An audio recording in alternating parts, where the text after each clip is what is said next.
ప్రజలకి బాగా కోరిక ఉంది ఏమని తెలుసా గతంలో కదా కరుణానిధిని గుంజుకపోయారు చూడు లుంగి మీద ఓకే అట్లా కేసీఆర్ని గుంజుకపోతే చూడాలని జనానికి ఒక ఆశ ఉంది ఓకే ఆ ఆశతోటి రేవంత్ ఏం జనాల చేస్తాడు ఆశనా వ్యక్తిగతంగా మీ ఆశ లేదు జనానికి ఆశ ఉండి రేవంత్ ఇంకా ఏం చేస్తలేడింది ఇంకా ఏం చేస్తలేడింది వీళ్ళని కథం పట్టిస్తలేడింది అని యాంగ్జైటీ ఫీల్ వాళ్ళే ఎత్తురు అవును. కానీ వాళ్ళు అనుకున్నంత మాత్రాన అట్లా మనం చేయం కదా డెమోక్రటిక్గానే పోవాలని చేస్తుంది అదేదో మీ వ్యక్తిగతంగా చెప్పినట్టు అనిపిస్తుంది. నేను ప్రజల్లో ఒక్కరినే అండి ఖచ్చితంగా వ్యక్తిగతంగా కూడా చెప్తా నాకు కూడా ఉంది ఆ కోరిక ఎందుకు వాళ్ళ కుటుంబం మీద మీకు వ్యక్తిగత వచ్చిన ఇబ్బంది ఏంది? దొరల దోపిడీ అంతా ఇంత ఉండదు. మరి ఇప్పుడు పరిపాలించే వాళ్ళు ఎవరు? దొరలు కాదు దొరలు ఎందుకు అవుతారు? ఇప్పుడు రేవంత్ రెడ్డిని వాళ్ళ సామాజిక వర్గం తక్కువ ఉందా మా బీసీ సోదరులు అందరూ కనుక్కొని నేను ఇప్పుడు ఈ కులాల వారికి వచ్చేవారికి మేము కులాలు చూడలే అతని స్టామినా చూసినాం కొట్లాడే తత్వాన్ని చూసినాం సో ఖచ్చితంగా ఆయనే నిలబెట్టుకున్నాం రేవంత్ రెడ్డినే సీఎం చేస్తాం. కానీ 6 గ్యారెంటీల విషయం అట్లనే మర్చిపోయి ప్రజల్ని మభ్యపెట్టే విధంగా పరిపాలన చేస్తున్నారు. ఎవరు చెప్పారు మాట 6 గ్యారెంటీలు అవుతుందేమో మీకు ఎవరు చెప్పారు? హరీష్ రావు గారే చెప్పారు. హరీష్ రావు చెప్తే నమ్ముతారా అండి మీరు? ప్రజలు చెప్తే నమ్మాలి. ఒక శాసనసభ్యులు అండి వారు సీనియర్ ఎమ్మెల్యే మాజీ మంత్రి మీరు అట్లా మాట్లాడతారన్న ఒక్కటి గుమ్మడి నరసయ్య ఉన్నాడు ఆయన కంటే పెద్ద లీడర్ అయితే కాదు ఇప్పటికీ ఆయన సైకిల్ మీదే పోతాడు 5 రూపాయల భోజనం 5 రూపాయలు భోజనం చేస్తాడు మరి ఆయన ఎమ్మెల్యేనే ఈయన ఎమ్మెల్యేనే మరి ఈయన ఎందుకో సంపాదించలేదు ఆయన ఎందుకో సంపాదించలేదు ప్రశ్నకు ఆన్సర్ అప్పుడున్న పరిస్థితులు ఏం కాదు.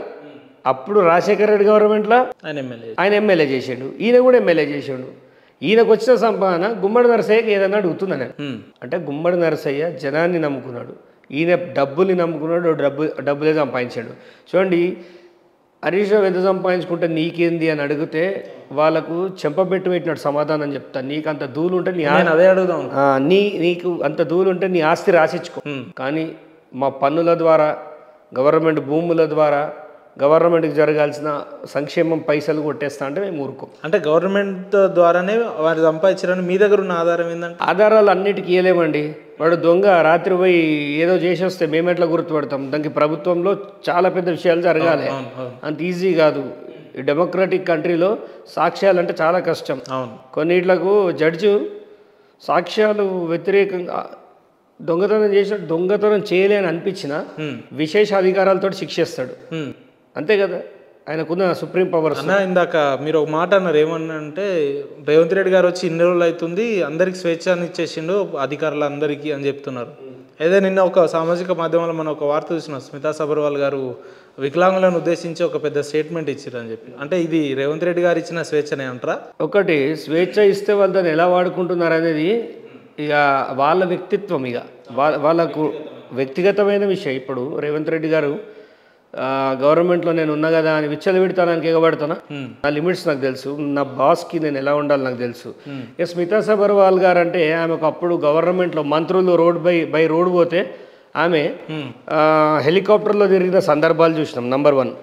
Number 2 Smita Sabharwal compensation defamation case వేసినప్పుడు 10 కోట్ల డిఫమేషన్ వేస్తే ఎవడి పైసలు వాడుకుంది? ప్రభుత్వ పైసలు వాడుకుంది. ఆ కేసు 5 ఏళ్లలో వీగిపోయింది. ఇప్పుడు ఆమె గవర్నమెంట్ వస్తే 15 రోజులు సీఎం గారిని కలవలేదు అంటే ఆమెకి గవర్నమెంట్ రావడం ఇష్టం లేదు.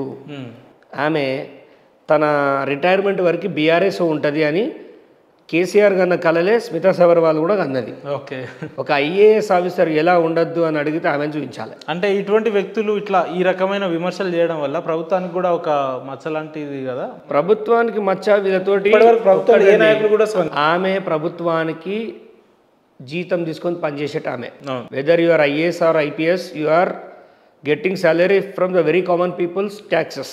పేదవాడి కట్టే పన్నుతోటి బతుకుతురు మీరు ఏదో హైఫై చేసుకుంటా మిమ్మల్ని ఎంటర్టైన్ చేసిన కేటీఆర్ కేసీఆర్ హరీష్ రావు మీకు వాళ్ళ గులాంగిరి చేసిన వాళ్ళు ఇప్పుడు మా ప్రభుత్వంలో వచ్చేవరకు ముక్కు తిప్పుకుంటారు ఆమెకి. ఎందుకంటే అంటే అందం ఉంటుంది. ఇప్పుడు స్టీఫెన్ హాకింగ్స్ ఉన్నాడు 99.9% వికలాంగుడు కానీ ఈ ప్రపంచానికి ఆయన జ్ఞానం ఎంతో ఉపయోగపడ్డది. నువ్వు అందంగా ఉంటేనే ఐపీఎస్లకు రావాలన్నా ఐఏఎస్లకు రావాలన్నా వికలాంగుల్ని చాలా తక్కువగా మాట్లాడింది ఆమె ఇంకా కూడా రిగ్రెట్ ఫీల్ అయితే లేదు. అంటే అలాంటి ఒక మైండ్ సెట్ని బీఆర్ఎస్ గవర్నమెంట్లో తయారు చేసిర్రు ఆఫీసర్స్. వ్యక్తిగతంగా ఆమె చేసిన విమర్శకి ఈ బీఆర్ఎస్ ప్రభుత్వానికి ఏమైనా సంబంధం ఉంది. వాళ్ళ శిష్యులే 10 ఏళ్ళు ఆ వాసనతోటి పీల్చుకున్నారు కాబట్టి వీళ్ళ దగ్గర కూడా అదే కప్పు కొడుతుంది. ఇప్పుడు సముద్రంలో ఉన్న చేపకి, నదిలో ఉన్న చేపకి, బురదలో ఉన్న చేపకి చాలా తేడా. ఈ 3 వంట చేసి చూడండి, ఆ బురదలో ఉన్నది బురద వాసనే వస్తుంది వంట. ఓకే, మీరు ఎంత కడగండి, మీరు సర్ఫేస్కి అడిగినా అది నరాన చిక్కుకుంటుంది అది ఆ బురద. సో స్మితా సబర్వాల్ ఖచ్చితంగా క్షమాపణ చెప్పాలి వికలాంగులందరికీ. నిజంగా చెప్పాలంటే ఈ మాట ప్రభుత్వ పెద్దలు ఎందుకు అంటలేరు అంటున్నాను నేను. మీరు చెప్పిన మాట ప్రభుత్వ పెద్దలు ఎందుకు అంటలేరు? ప్రభుత్వ పెద్దలు అంటురా ఎవరు అంటురా కాదు. నేను నా స్వేచ్ఛ నాకు ఉంది, నా డెమోక్రటిక్ వాల్యూస్లో నా వ్యక్తి స్వేచ్ఛను ఆధారంగా చేసుకొని ఆమె చేసింది తప్పే అంట. ఆమె కంపేర్ చేసే పద్ధతి రాంగ్. బ్యూరోక్రాట్స్కి వీళ్ళే రావాలన్నా వాళ్ళే రావాలన్నా అనడం, అంతకంటే ఆమెకి ఈ గవర్నమెంట్ అంటే నచ్చట్లేదు. She is very frustrated on this government.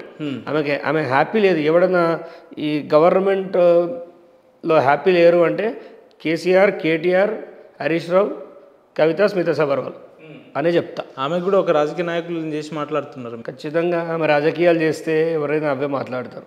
So ఆమె చేసేది ఏందో అందరు చూస్తారు. అన్వాంటెడ్ దాంట్లో ఇంటర్ఫియర్ అయ్యి వికలాంగులు ఎట్లా అంటారండి?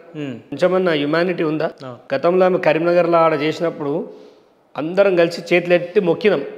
ఇలా నేను ఎందుకు విమర్శిస్తున్నాం? ఎవడు దిగజారిండు? మేమా? ఆలోచన ఎందుకు వచ్చింది? మీరు దిగజారు. సరే నీకు అట్లా అనిపిస్తే నువ్వు మనసులో పెట్టుకోవాలి, అంతేగాని ఎంతమంది నేను హట్ చేసే అధికారం నీకు ఓడిచ్చిండు. సో ఇలాంటి ఆఫీసర్లను ఫస్ట్ పక్కకు పెట్టేసేయాలి.